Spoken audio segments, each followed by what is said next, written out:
아이고, 야, 오늘 코스피가 1% 이상 떨어지네요.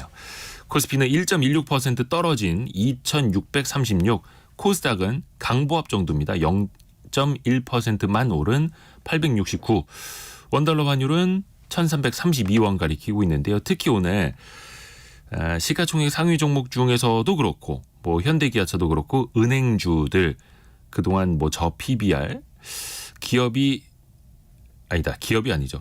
정부가 기업 밸류업 프로그램을 이제 공개한다라고 해서 저평가받던 기업들의 주가가 많이 오르겠구나라고 기대하고 많이 올랐던 주가들이 오늘 와장창 떨어지고 있습니다. 어떤 일이 있는 건지 오늘 개미스쿨 시간에 한번 짚어보시죠. 신한투자증권 광화문 금융센터 곽상준 부장과 함께합니다. 안녕하세요. 네, 안녕하십니까. 곽상준입니다. 오늘 코스피가 좀 많이 떨어지네요. 네, 뭐 아마 이렇게 될 거라고 예상은 하고 있었고요. 네, 뭐냐 선반영의 민족 아니겠습니까? 선반영. 네네, 그래서 선반영이 될 것이다라고 생각을 했고, 근데 이제 뭐 그거보다도 이제 내용이 뭐 예상을 한치도 벗어나지 않는 수준에서 나와서 네. 역시나 이건 단기로 보지 말고 주변 사람들한테 제발 장기로 보자. 그래도 여기까지 온 게 얼마나 대단하냐. 그 국회의원 한 분하고 한번 대화를 한 적이 있어요. 전 국회의원분하고. 네. 주식시장이 어떻게 돌아가는지 어떤 국회의원도 아무도 모른답니다. 네. 그러다 보니 뭐 이 개미는 이제 1,000만이 넘었다고는 하지만 법을 위반하시는 분들은 잘 몰라요.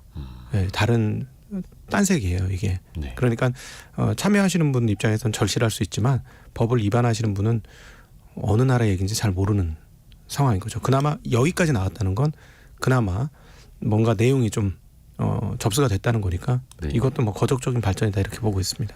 그러니까 사실 주식시장이 일부 투자자에게만 중요한 게 아니라 지금 주식 투자 인구가 1,400만 명을 넘었고 그럼 거의 두 집 중에 한 집은 주식 투자를 하고 있다는 거고 우리 국민연금의 15%가 국내 주식 아닙니까? 네. 국민의 노후랑도 직결이 되는 거기도 한데요. 일단 그러면 정부에서 뭐 많이 군부를 떼긴 했습니다만 밸류업 프로그램이라고 하는 것.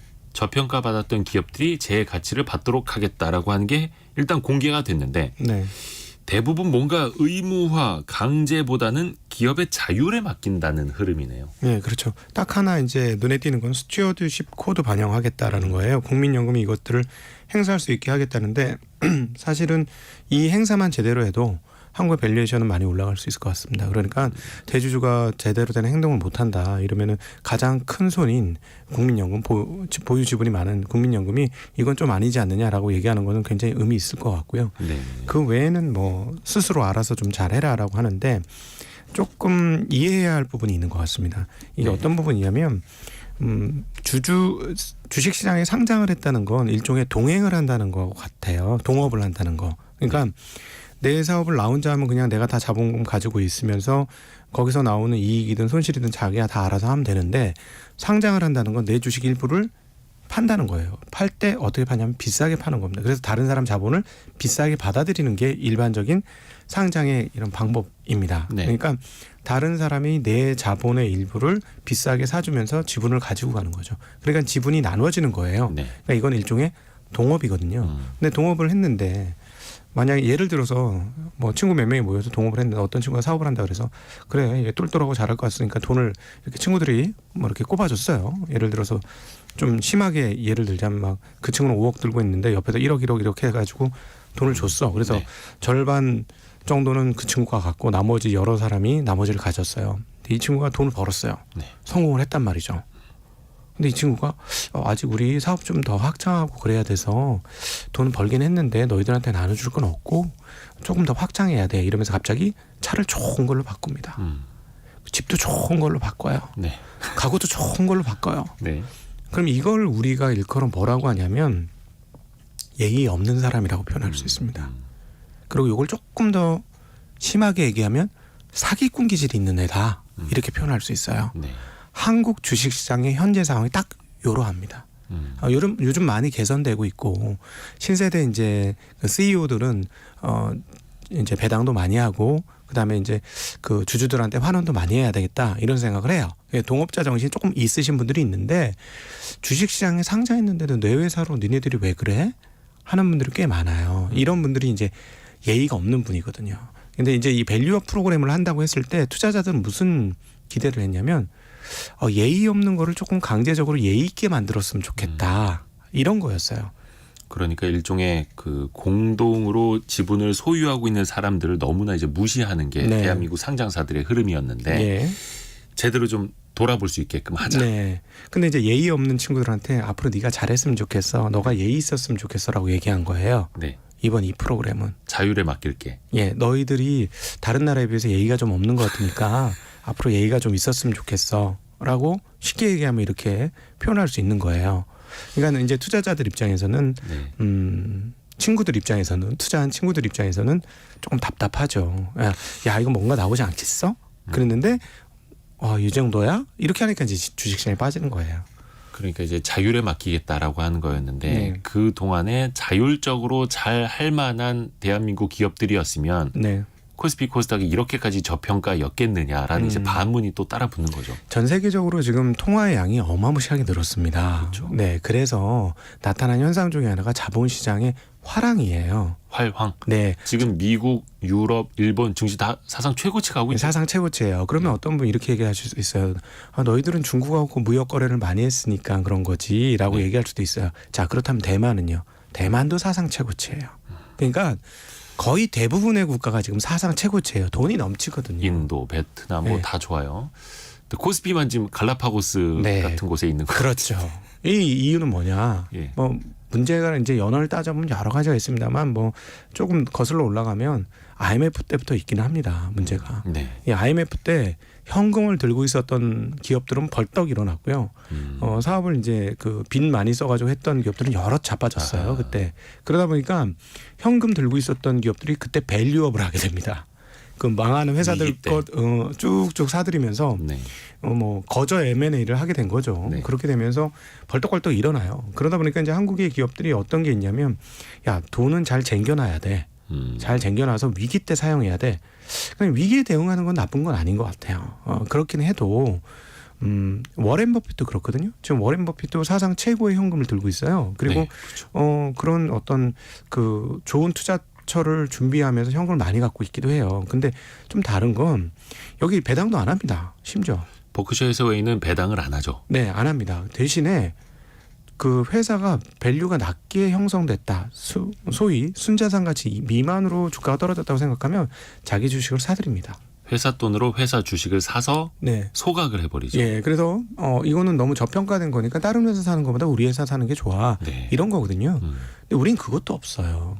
그러니까 예를 들어 돈을 쟁겨놓는 것 자체가 나쁘진 않아요. 근데 돈을 쟁겨놓고 아무 일도 못하는 건 내가 돈을 맡긴 입장에서는 그렇게 하면 안 된다는 거죠. 경영진이 이제 무능한 걸 이제 실토하는 셈인 거죠. 예, 그러니까 예를 들어 친구들끼리 모여가지고 동업을 시작해서 어떤 친구가 제일 잘할 것 같아서 걔한테 돈을 빌려줬어요. 네. 하라고. 근데 걔가 그냥 돈을 싸들고 가만히 있어. 아무것도 안 하고. 그럼 돈을 빌려준 사람 입장은 어떻게 되겠습니까? 잘할 줄 알고 빌려줬으니 이게 뭐야? 그게 지금 딱 한국의 ROE가 낮다라고 표현되는 게 그거죠. 오늘 밸류업 프로그램에서도 다른 나라 여타 나라 대비 그 ROE, 그러니까 자기 자본을 써서 얼만큼의 이익을 내느냐, 이 이익률이 다른 나라보다 현저히 낮다라는 얘기는 하고 있어요. 약 한 8% 정도. 그러니까 이거는 뭐냐면 그 기업을 하는 거는 은행에 예금하는 거하고는 다르지 않습니까? 그렇죠. 내가 원금 받으면서 이자를 좀 받으려고 하는 은행 예금이야. 조금씩 늦게 늘어나도 상관이 없는데 기업한테 돈을 빌려줬을 때는 또는 공여했을 때는 또는 지분 투자를 했을 때는 이 친구들이 이 돈을 갖고 뭔가 잘 활용하기를 바라면서 돈을 투자를 한 거잖아요. 네. 투입을 한 건데 거기서 아무런 반응도 안 하고 쌓아놓기만 해.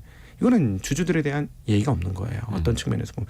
열심히 노력해서 당장에 예를 들어 중간중간 어려운 기간이 있을 수도 있죠. 그런 경우에는 잘 못할 수도 있습니다. 근데 그게 1년이 아니고 2년이 아니고 계속해서 장기적으로 이어진다면 이건 좀 뭐가 문제가 있는 것이죠. 그러니까 주식시장이라는 것이 사실은 이게 활성화되면 많은 벤처기업, 스타트업들이 막 일어날 수 있는 그런 어떤 전진 기제가 되잖아요. 베이스 캠프가 되는 거잖아요. 그렇죠.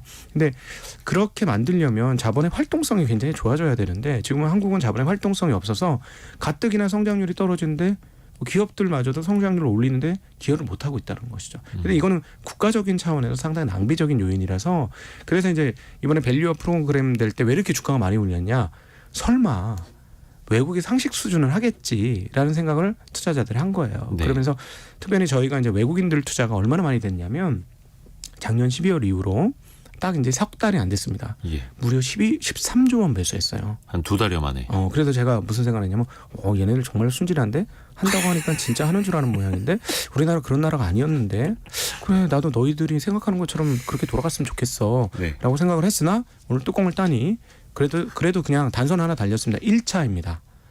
5월에 한 번 더 네. 세미나를 해서 또 공개를 한다고 하는데요. 네, 그래서 2차가 있으니까 그때는 기대를 해보면서 현장에서 어떻게 느끼는지를 제가 이 방송을 통해서 이렇게 말씀드리는 겁니다. 그러니까 투자자들은 정말 한국의 기업들이 좀 예의가 있기를 바라요. 예의가 있다라는 건 투자를 안 받았으면 몰라도 투자를 받았으면 투자를 한 사람들에게 적정 수준의 환원을 해주는 게 심지어 원금 보장해주는 은행에 맡겨도 이자가 나오는데 네. 원금을 보장해주지 않는 기업에 투자를 했는데 그 정도의 리턴이 안 나온다? 이거는 좀 문제가 있는 거죠. 그러니까 뭐 어쩔 수 없이 기업의 업황이 어려워서 돈을 네. 못 벌면 어쩔 수 없지만 그럼요. 돈을 잘 벌고 있고 곳간에 돈을 많이 쌓아놨는데도 불구하고 자본을 투자한 사람들에게 돌려주질 않는다라는 게 이제 그게 문제였고 그 곳간지기들이 이제 회장님과 회장님 아들 딸들을 위해서만 이제 의사결정을 하니까 그게 또 켜켜의 네. 문제가 됐던 건데 일단 그걸 이제 풀기 위해서 정부는 가장 먼저 꺼내든 카드가 기업 가치를 어떻게 올릴 건지 네. 그 기업 스스로 1년에 한 번 자율적으로 공시해 보세요라는 네. 거지 않습니까? 그렇죠. 강제도 아니고. 제일 걱정이 되는 게 뭐냐면은 일본도 약간 상당히 강제적인 조항을 거래소에서도 두고 해서 그러니까 일본 거래소가 직접적으로요. 네, 해서 이렇게 주가가 사상 최고치를 돌파했거든요, 드디어. 네. 그 암울했던 30년의 그 불황을 주식시장에서 먼저 지금 탈출을 하는 분위기를 보여줘요. 네. 이렇게 되면은 일본 자본시장이 활성화되면은 그 기업들의 경쟁력은 상당하거든요. 네. 근데 자본시장까지 활성화되면 이 나라가 무슨 일을 어떻게 할지 몰라요. 근데 우리나라가 잡았던 진짜 일본을 앞설 수 있는 절호의 찬스를 우리가 계속 잡아야 되는데 좀 거기에서도 밀리는 거 아닌가 하는 안타까움도 또 있습니다. 더불어서. 그래서 또 그 연 1회 자율 공시하는 기업들에게 정부가 뭐 인센티브를 줘야 되지 않습니까? 뭐 네. 강제적으로 처벌하는 건 없고 자율에 맡기되 인센티브를 부여하겠다. 근데 그 내용들을 보면 모범 납세자 선정 때 우대를 해주겠다. 그러니까 모범 납세자로 선정해주겠다 아니고 그때 우대를 해주겠다. 그리고 법인세 공제 감면을 해주겠다는 아니고 법인세 공제 감면 받을 수 있는 컨설팅을 해주겠다. 그리고 부가세 뭐 법인세를 깎아주겠다라는 건 아니고 경정 청구 때 혜택을 좀 주겠다. 뭐 요 정도가 담겨 있습니다. 당장 어떤 뭐 세제 혜택 측면에서는 이번에 발표가 된 거는 없고 다음번에도 어떻게 나올지를 이거는 지켜봐야겠네요. 그러니까 그 국민연금의 스튜어드십 코드를 좀 적극적으로 반영하겠다. 스튜어드십 코드라는 거는 뭐냐면은 우리가 국민연금한테 우리 돈을 맡긴 거 아닙니까? 네. 따지고 보면 거기서 투자자들한테 그 위임을 받은 거니까 그 위임받은 사람으로서의 역할을 다 하겠다라는 거예요. 쉽게 얘기하면. 네. 그러니까 기업이 행동을 제대로 해서 투자자들한테 제대로 몫을 남겨줘라 하는 이런 태도를 가지고 국민연금이 우리를 대신해서 대표해서 기업들한테 얘기해 주겠다는 거죠. 근데 이거를 제 생각은 국민연금한테만 열어줄 게 아니라 외국인 투자자나 이런 쪽으로도 열어줘야 될 것 같아요. 한국은 이제 기관들이 거의 뭐 규모가 너무 쪼그라들어가지고 한국의 기관 투자자라는 건 별거 없어요. 그래서 한국의 기관 투자자들한테 그렇게 해보라고 해봐야 아마 귓등으로도 안 될 겁니다. 기업들은. 근데 국민연금이 움직이면 틀리고요. 외국계 자금이 움직이면 틀려요. 최근에 주가 2,600까지 올라온 것도 국내 투자 자금에 의해서 만들어진 게 아니라 앞서도 말씀드렸습니다만 12월 이후에 외국인 투자자를 13조 사면서 이렇게 주가가 오른 거거든요. 그러니까 좀 이런 것들을 좀 열어놓고 사실 뭐 좀 격하게 얘기하면 외국인들한테 회사 뺏겨보면 예의를 다하기 시작할 겁니다. 한국 기업들이. 그러니까 어떤 주총에서 표 대결을 통할 네. 때 투자자들에게 제대로 조금 우호적인 그렇죠. 도움을 좀 받으려면요. 예, 그렇습니다. 그래서 이제 스튜어드십 코드라는 게 그러니까 스튜어드가 집사라는 뜻이라고 하더라고요. 네. 내 돈을 관리하는 내 자산을 관리하는 관리인이 돈 맡긴 사람한테 유리한 의사결정을 해야 되는데 네. 자꾸 그 기업을 경영하거나 현재 그 이사진들에게만 네. 또 유리한 경우만 그 의사결정만 도와주면 또 안 되는 거니까요. 그래서 국민연금 같은 연기금뿐만이 아니라 각종 펀드를 운용하는 운용사들도 마찬가지고 지난번에도 김학균 센터장님 같은 경우에는 일본처럼 행동주의 펀드가 많이 들어와서 네. 기업하고 치열하게 논쟁을 벌여야 진짜로 기업의 가치가 높아질 수 있다. 네. 일본은 그걸 먼저 열어놨다. 네. 이런 이야기도 해주시더라고요. 한국 분들이 이제 사모펀드에 대한 인식은 굉장히 안 좋죠. 네. 뭐 그건 충분히 이해되고 왜냐하면 회사 사냥꾼인 것 같고 그래서 그렇긴 한데 오히려 저희는 뭐 이거 있지 않습니까? 미꾸라지 있는데 메기 한 마리 더 넣으면 미꾸라지도 아주 싱싱해지고 튼튼해지잖아요. 네. 메기 도망치느라고. 그런 측면에서 약간 늑대 같은 외국 자본들을 일부 활용할 필요는 있을 것 같아요. 일본도 그런 식으로 했고 이게 무슨 말이냐면 제가 실제로 제가 소속되어 있는 회사 건물이 팔렸어요. 외국계 사모펀드한테. 네네네. 물을 안 틀어줘요. 수돗물을. 따뜻한 물이요?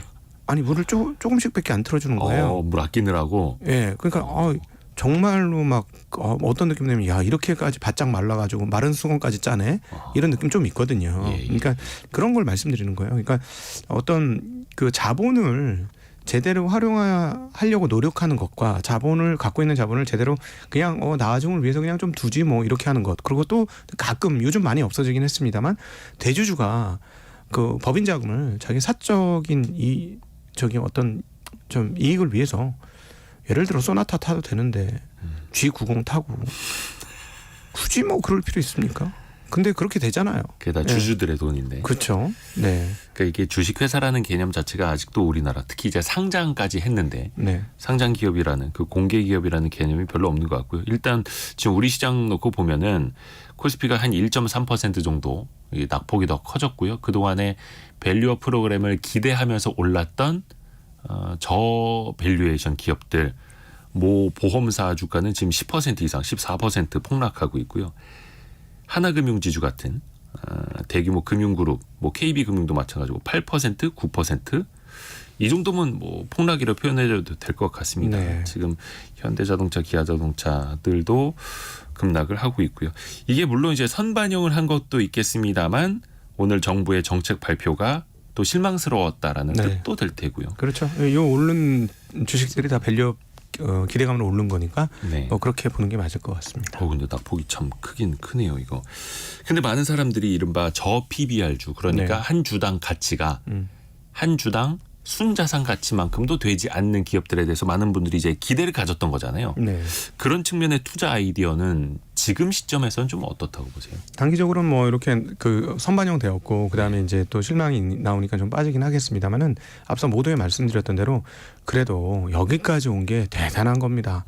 국회의원 아는 분들이 없어요. 뭐 상법 개정 이런 거에 대해서 필요성을 느끼는 거는 둘째치고 그게 뭔데가 일반적인 국회의원들의 생각이에요. 아마 한 300여 분의 국회의원들 중에 제 생각으로는 한 285명 정도는 삼법 개정 얘기를 잘 모르시는 분이 많을 것 같아요. 실제로. 삼법 개정이라고 한 건 이제 이사의 충실 의무. 네네. 우리 투자자들이 주식 투자자들이 요청하는 건 그거죠. 그러니까 이사가 회사한테도 열심히 해야 되지만 주주한테도 열심히 해야 된다. 그런 식으로 법 개정을 좀 하자. 이런 얘기인데요.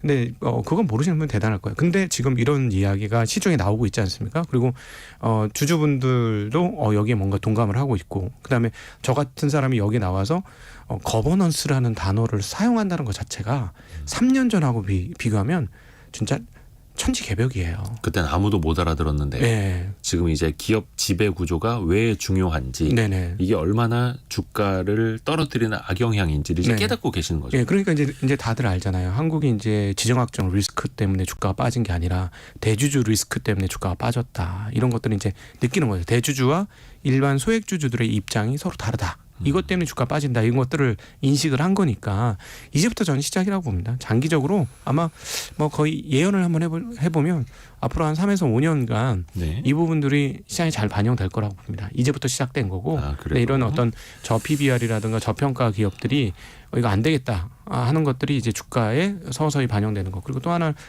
순수한 개인적인 의견인데요.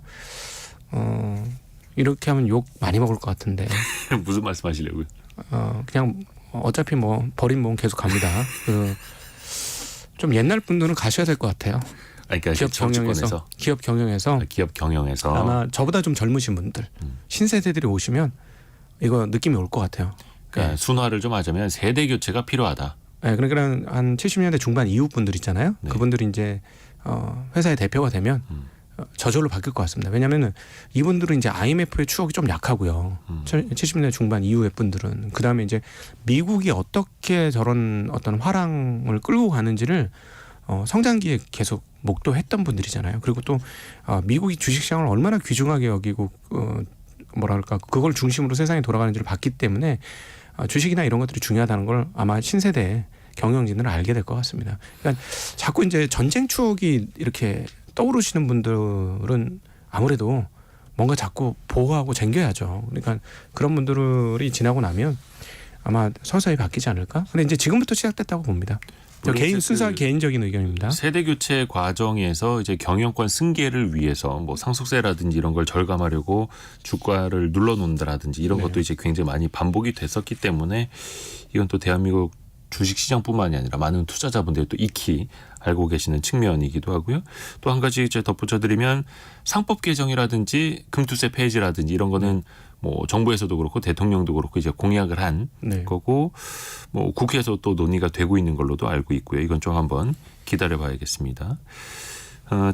참고로 그 기업 밸류업 프로그램 그리고 기업 지배 구조 이 거버넌스 관련해서는 내일 한국 거버넌스 포럼의 이남우 회장 네. 나와서 같이 우리가 또 더 깊이 있는 토론 한번 또 해보겠습니다.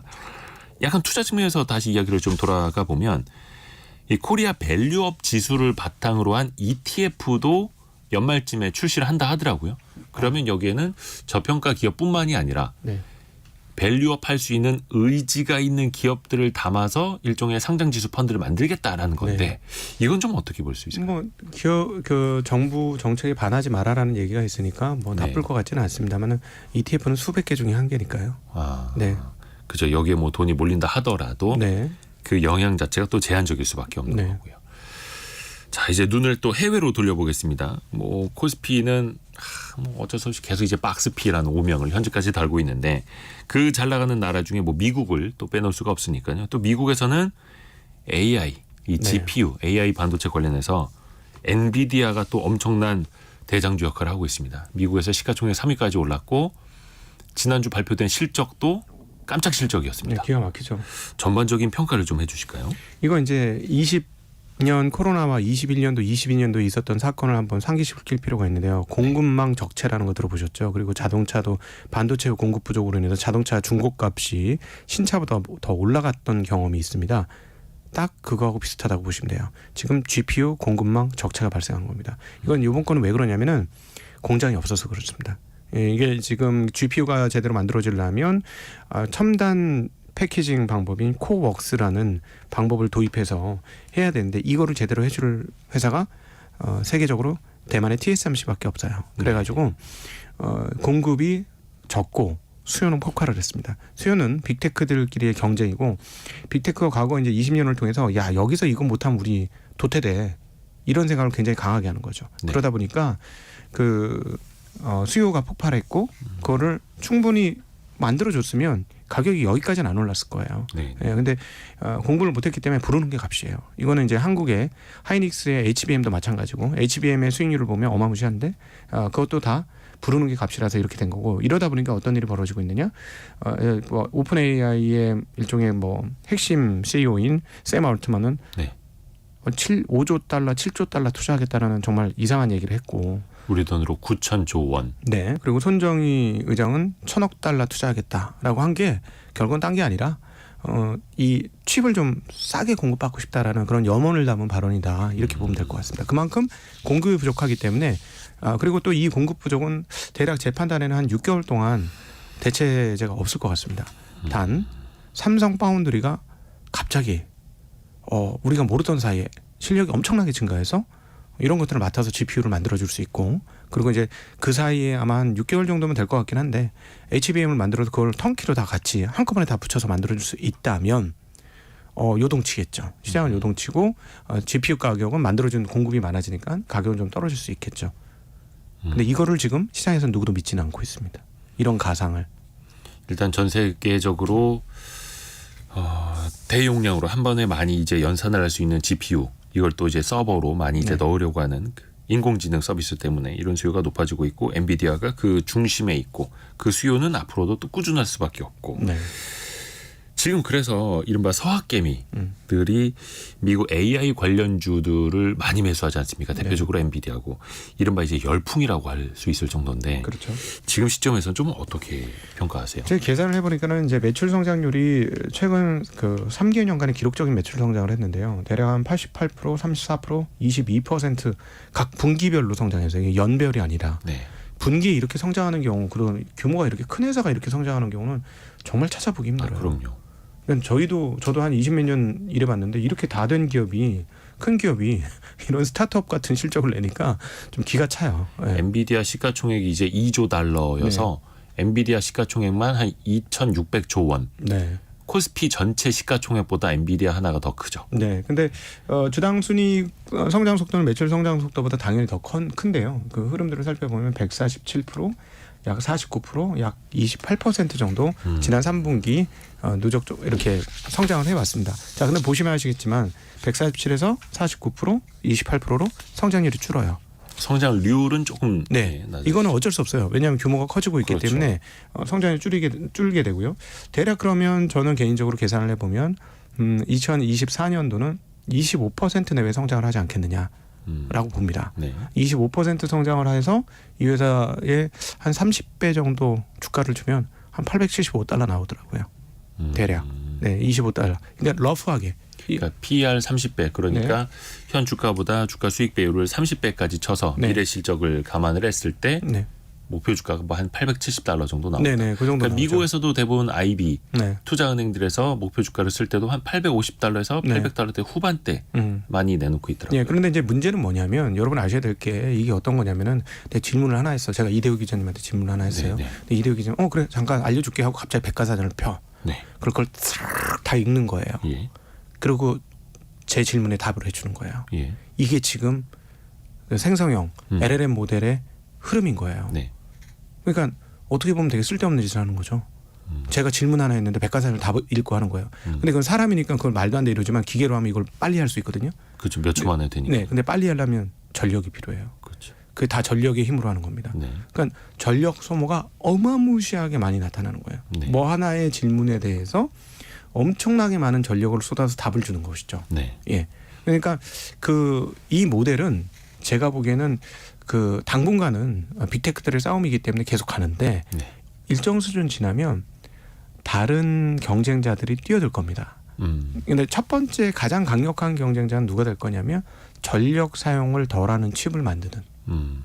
우리가 이제 후보자 중에 1순위로 꼽는 게 그 반도체 마술사라고 부르는 짐 켈러라는 엔지니어가 있습니다. 네. 이 사람 손을 안 거친 반도체가 없어요. 애플이고 AMD고 이런 인텔이고 이런 회사들이 다 이 사람 손을 거쳐서 한 단계씩 다 업그레이드된 그런 경험들이 있거든요. 그래서 이 사람이 지금 AI 칩을 만들고 있어요. 그래서 이런 사람들이 아주 저전력 AI 칩을 만들 가능성은 또 있고요. 그다음 또 하나 GPU 칩을 최적화하기 위해서 예를 들어서 핸드폰 AP의 AP 중에 하나 들어가는 NPU 신경망 프로세서 이게 또 발달되어서 사용될 수도 있습니다. 그리고 특화된 영역인 TPU 이런 것도 발달될 수 있죠. 근데 이미 그런 기조를 보이는 회사가 있어요. 미국의 브로드컴이라는 회사인데요.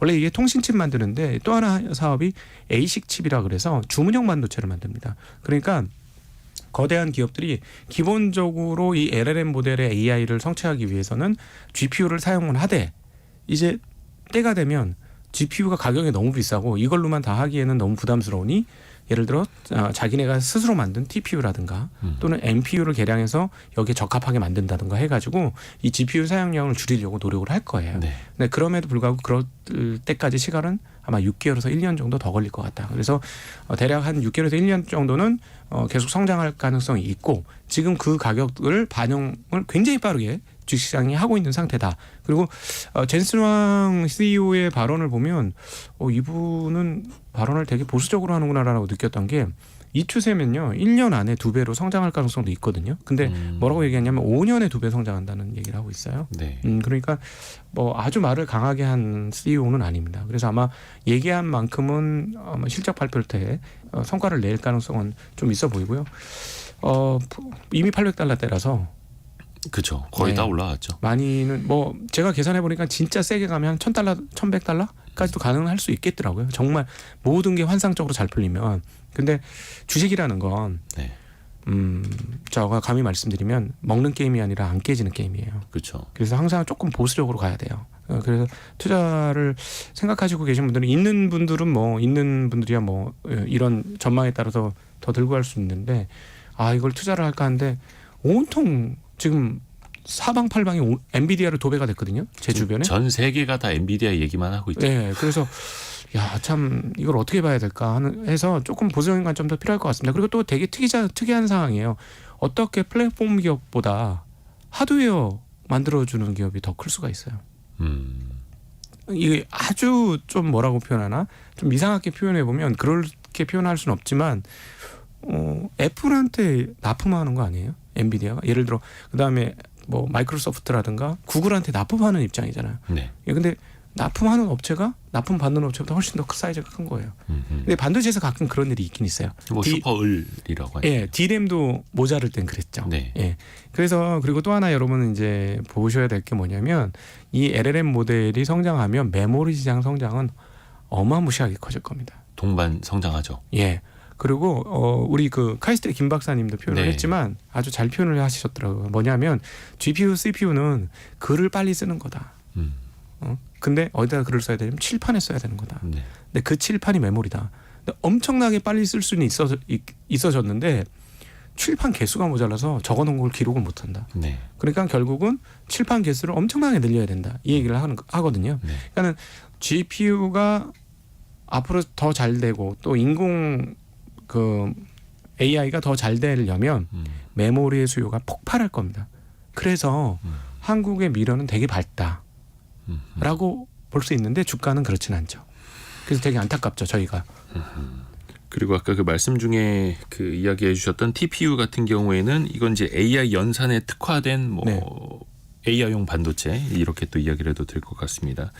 우리 측면에서 어떻게 보면은 이제 그 GPU나 AI용 반도체 같이 또 메모리 반도체가 들어가고 그게 HBM이라고 하는 더 고부가 상품으로 들어가기 때문에 우리 입장에서도 좀 기회가 되긴 하는데 근데 지금 미국에서 보면 특히 인텔 키워주기가 지금 장난 아니지 않습니까? 미국에서. 무조건이죠. 예. 그러니까 이거는 미국에서는 뭐 몇 해 전에서부터도 계속 바이든 대통령이 반도체는 안보와 직결된다 강조하고 있고 특히 미국 기업들이 인텔의 파운드리 그러니까 인텔이 반도체를 외주 제작해 주는 게 사실은 그동안 많이 위축돼 있었는데 그걸 다시 키워보겠다고 이제 손을 같이 잡고 있지 않습니까? 그렇습니다. 이게 우리 입장에서 본다면 그다지 달갑진 않은 흐름 아닙니까? 네, 그렇습니다. 이게 좀 안타까운 부분이죠. 이게 칩스법을 한번 다 쭉 읽어봤는데요. 거기에 보면 도메스틱이라는 단어가 나오고 미국을 어떻게 키울 건가 계속 얘기 나오고요. 미국 내에서? 네, 미국 내에서 하겠다고. 미국이 만든 것이 미국을 키운다 이런 단어도 있어요. 거기 보면. 그리고 우리가 90년대는 2%가 28%인가의 시장 점유율을 가지고 있었는데 이제는 12%밖에 안 된다. 이런 얘기하면서 이거 빨리 미국 입장에서 예, 미국의 반도체 시장 점유율이 그래서 이걸 빨리 키워야 된다. 이렇게 얘기하면서 아마 그건 제조 분야일 겁니다. 근데 이제 도대체 왜 이럴까라고 보면 이제 지정학적으로 TSMC가 중국에 너무 가까이 있어요. 그리고 중국의 대만과 하나의 중국 정책은 포기할 가능성이었고 점쟁 발발 위험도 계속 뭔가 있잖아요. 그러면 만약에 TSMC를 중국한테 뺏겼다 이렇게 생각을 한다면 미국 입장에서 얼마나 불안하겠습니까? 지금 다 말씀드렸던 인텔 그다음에 애플 소위 말하는 이 실리콘의 최강자들이 다 TSMC만 의지하고 있거든요. 그러니까 이 지정학적 구조가 미국 입장에서 절대 달가울 리가 없어요. 그래서 당연히 미국 본토로 끌어오려고 할 것이고 그래서 TSMC나 삼성전자 보고 자기네 나라 와서 투자를 하고 공장을 지으라고 한 것이고 실제로 그렇게 지금 진행이 되고 있는 거고 그럼에도 불구하고 인텔이 잘해주는 게 제일 속편하겠죠. 그래서 지금 100억 달러 수준의 그 협상이 되고 있다고 인텔 측에서도 얘기를 했고요. 근데 말입니다. 과연 이게 잘 성공을 할까? 지금 잘 할 것처럼 얘기를 하고 있어요. 인텔은. 그리고 앞으로 조만간에 18옹스트롬 그러니까 0.18 나노 수준까지 이제 곧 가겠다. 지금 이런 얘기를 하고 있는데 거기에서 이제 미국에서 근무했던 사람들의 이야기를 들어보면 미국의 엔지니어링 했던 그 칩 설계나 제조 엔지니어링 했던 친구들이 다 어딜 가냐면 패밀리스 업체나 다 그 뭐 구글, 마이크로소프트 이런 데 간다는 거예요. 네. 훨씬 대우가 좋거든요. 그리고 현장에서 엔지니어링 직접 하는 거는 힘들기도 하고 대우가 안 좋으니까 많이 안 가요. 근데 그걸 다 누가 채우고 있느냐 지금? 다 아시안들이 채우고 있습니다. 그래서 그런 측면에서 보면 칩 제조의 인력은 아시아에서 지금 압도적으로 많이 나오고 있어요. 네. 그래서 인텔이 모르겠습니다. 거기서 이제 아시안 사람들을 막 이렇게 그 땡겨서 하면 되긴 하는데 일단 어마무시한 투자를 할 겁니다. 그리고 파운드리를 그쪽에서 자체 제작하기 위해서 노력은 할 거고요. 네. 그리고 또 하나 문제가 있어요. 이거는 문제가 뭐냐? 왜 여러분 삼성전자가 파운드리를 그렇게 오래 하고 있고 열심히 하고 있고 돈을 투자하고 있는데 그 한국에서 진짜 이렇게 노력해 갖고 안 된 영역이 없거든요. 근데 네. 왜 TSMC한테 왜 안 될까? 왜 안 될 거라고 생각하세요? 삼성전자 또 다양한 분야를 같이 하고 있고. 네, 그것도 맞고요. 예. 그다음에 삼성전자는 B2B 도매만 합니다. 그동안에 도매만 했어요. 그다음에 메모리라는 건 기성품을 찍어서 그냥 파는 거예요. 네. 그래서 저는 이건 옷감 장사라고 표현합니다. 근데 그 파운드리는 뭐냐면 조금 만드는 친구들도 엄청나게 많아요. 그렇죠. 그러니까는 그 웨이퍼 몇 장에 끝나는 애들도 많아요. 다품종 소량 생산도 가능하게 해줘야 되는 거예요. 그럼요. 그러면 이건 완전 소매예요. 그러니까 어떤 마인드가 있었냐면 아유 고객님 어서 오세요. 이 마인드가 있어야 되는 거예요. 네네네. 이건데 옷감 잘라주던 회사거든요. 삼성전자는 저기 몇마 필요하세요? 여기서 여기까지. 그래 갖고 가세요. 됐죠? 얼마? 오케이 콜. 이러고 끝나는 구조거든요. 영업 구조가. 그러니까 전통적인 D램 메모리 반도체가 사실은 범용 제품이라고 하죠. 같은 규격의 같은 제품을 대량으로 판매하는. 네. 그러니까 사실은 하이닉스는 HBM이 이렇게 잘 나가고 있고 네. 압도적으로 지금 그 고도 HBM에서는 압권의 상황을 가고 있는데 삼성이 왜 안 갔냐? 이건 앞서 말씀하셨던 대로 사업량이 너무 많았고 HBM이 그렇게 정말 대단할 거라고 생각했던 사람은 아무도 없었을 거예요. 그거는 엔비디아조차도 그랬을 것 같아요. 처음에는. 근데 그러니까 이게 일종의 그 소매 장사거든요. 네. 제가 그래서 이렇게 표현합니다. HBM이 뭐냐 이러면 남자를 위한 꽃무늬 청바지야. 꽃무늬 청바지요? 네. 그러면 어떤 의미예요? 그 남자한테밖에 못 팔아. 맞춤형? 주문한 그 사람한테밖에 못 팔아. 딴 사람한테 못 팔아. 입을 수 있는 사람이 한정적이다. 네네. 그러니까 이게 이 시장이 뭐 얼마나 크겠어 했는데 이게 갑자기 압도적으로 커져 버린 거예요. 그 친구가 그 꽃무늬 청바지를 막 수십 개를 사는 거예요. 엔비디아죠. 그러니까 이거를 맞춰줬어야 되는데 이거 굳이 우리가 이런 걸 이렇게 생각했을 거라는 거죠. 삼성전자가. 근데 이 얘기를 왜 드렸냐? 인텔도 마찬가지예요. 인텔도 CPU 만들어서 그냥 판매했지. 각각의 개별 고객을 따로따로 그 만나서 따로따로 상대해 준 경험이 별로 없습니다. 그렇죠. 네. 인텔은 과거까지는 압도적인 갑이었으니까요. 네, 그러니까 그런 한계는 아마 삼성하고 좀 비슷하긴 있을 것이고요. 그럼에도 불구하고 무시할 수는 없는 건 압도적인 기술력을 가졌던 회사임이 분명하기 때문에 세계 최강의 회사였기 때문에 굉장히 강력한 그 삼성전자의 경쟁자로 부상을 하게 될 것이다라는 거는 뭐 충분히 예상해 볼 수 있는 대목이 되겠습니다. 그러니까 지금까지의 어떤 뭐라 해야 될까요? 서열이라고 해야 될까요? 시장 점유율 순위 이런 게 이제 다 의미가 없어지는 것 같아요. 네. 하이닉스와 삼성전자의 구도도 그렇고 지금 인텔이 치고 나오는 것도 그렇고 인텔 자체는 사실 미국에서도 많이 좀 쇠락기로 가는 것 아니냐라고 했었는데 불과 1, 2년 사이에 미국 정부의 또 전폭적인 지원도 받고 있는 거고요. 네, 일반 투자자를 위해서 그 반도체 정리를 한번 쭉 해드려야 될 것 같아요. 얘가 지금 도대체 무슨 얘기를 하는 거냐. 일단 반도체는 그 CPU나 GPU나 이런 시스템 반도체가 한 영역이 있고요. 이거를 그 설계하는 회사들이 있습니다. 우리가 다 알고 있는 회사들, 뭐 예를 들어 지금 얘기했던 엔비디아, 그다음에 AMD 이런 게 설계를 하고 직접 만들진 않아요. 이걸 만드는 회사의 그 만드는 공정을 우리가 파운드리라고 하고요. 인텔 같은 경우는 자기네가 설계해서 자기네가 만들었어요. IDM이라고 그 독립 그 반도체 회사라고 불러요. 삼성전자는 뭐를 만들었냐? 독립 반도체 회사이긴 한데 메모리 반도체를 만들었습니다. 네. 예, 메모리 반도체를 만들었던 거고 거기에 이제 조금 구분이 되고 그런데 삼성전자도 파운드리를 또 하고 있는 거고요. 이 파운드리 영역은 TSMC, 삼성전자가 양대 거두였습니다. 근데 이제 여기에 인텔이 지금 들어오겠다고 하는 거고 그 외에는 UMC, SMIC 이런 회사들이 또 공장으로 가지고 있어요. 예, 뭐 그렇게 나눠서 보시면 오늘 말씀드렸던 거 이해 도움되실 것 같습니다. 오늘 정부가 발표한 기업 밸류업 프로그램부터 또 반도체 이야기까지 유익하게 들어봤습니다. 신한투자증권 광화문 금융센터 곽상준 부장 함께했습니다. 고맙습니다. 네, 감사합니다.